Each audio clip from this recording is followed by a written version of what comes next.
วงการ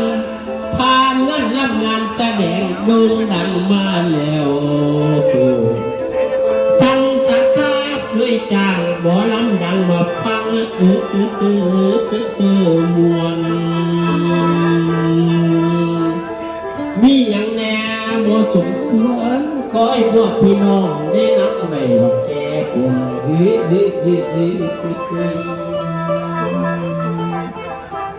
ผมที่ขอกราบกลุ่มโน้มรับไปปรับปรุง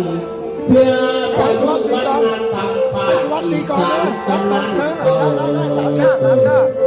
จากแฟนเจ้าเสียให้ขาแรงใจไล่หมองพึงพวกกับผมต้องไปบ่ถึงจนเกิดไปอยู่ริมใต้ตาฟังคอ